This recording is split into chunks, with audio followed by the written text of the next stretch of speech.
ക്ഷേത്രത്തിനടുത്തുള്ള room ലഭിച്ചതുകൊണ്ട് തന്നെ ക്ഷേത്രത്തിലെത്താൻ ഞങ്ങൾക്ക് വലിയ പ്രയാസമൊന്നും ഉണ്ടായിരുന്നില്ല. ആ കാണുന്ന എൻഡിലാണ് ക്ഷേത്രത്തിലേക്കുള്ള നടപ്പാത. നടപ്പാതയ്ക്ക് തൊട്ടരികിലായിട്ട് ഈ കാണുന്നത് ജഗദാംബിക ഗസ്റ്റ് ഹൗസാണ്, ക്ഷേത്രം വക ഗസ്റ്റ് ഹൗസ്. ഇത് ക്ഷേത്രത്തിലേക്ക് പ്രവേശിക്കാനുള്ള പാതയാണ്. ഇവിടെ ഞങ്ങൾക്ക് ക്യൂ ഒന്നും നിൽക്കേണ്ടതായിട്ട് വന്നിട്ടില്ല.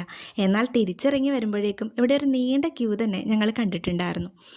ക്ഷേത്രത്തിനകത്ത് അമ്മയെ ദർശിക്കാൻ വേണ്ടിയിട്ട് എല്ലായ്പ്പോഴും ക്യൂ തന്നെ ഉണ്ടായിരുന്നു കേട്ടോ. 100 രൂപയ്ക്കും അതുപോലെ 500 രൂപയ്ക്ക് നേരിട്ടുള്ള ദർശനത്തിനും ഇവിടെ സൗകര്യം ഏർപ്പെടുത്തിയിട്ടുണ്ട്. ഇത് ഞങ്ങൾ വൈകുന്നേരം വന്ന സമയത്ത് അമ്മയെ പല്ലക്കിൽ കൊണ്ടുപോകുന്ന ഒരു കാഴ്ച കാണാനുള്ള സൗഭാഗ്യം കിട്ടിയിട്ടുണ്ടായിരുന്നു. ഈ കാണുന്ന കൗണ്ടറിൽ നിന്നാണ് ഞങ്ങൾ നെയ്വിളക്കിനുള്ള റെസിപ്റ്റ് മുറിച്ചത്. 6ഓളം കൗണ്ടറുകൾ അവിടെയുണ്ട്. അങ്ങനെ ഞങ്ങൾ നെയ്വിളക്കൊക്കെ കത്തിച്ചു വെച്ചു. ദേവീ ദർശനത്തിന് ശേഷം ഞങ്ങൾ ഉപദേവന്മാരെയെല്ലാം തൊഴുതു. കൊടിമരത്തിന് പിറകിലായിട്ട് ദർശനത്തിനായിട്ടുള്ള തിരക്ക് നമുക്ക് കാണാൻ കഴിയും.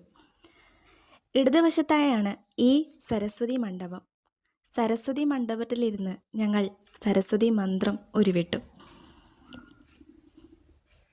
പിന്നെ നേരത്തെ റെസിപ്റ്റ് തയ്യാറാക്കിയ പ്രസാദമെല്ലാം വാങ്ങി. ത്രിമധുരവും കുങ്കുമാർച്ചനയ്ക്കുള്ള പ്രസാദമൊക്കെ. അങ്ങനെ ദേവിയുടെ ദർശന സൗഭാഗ്യം ഏറെ നാളത്തെ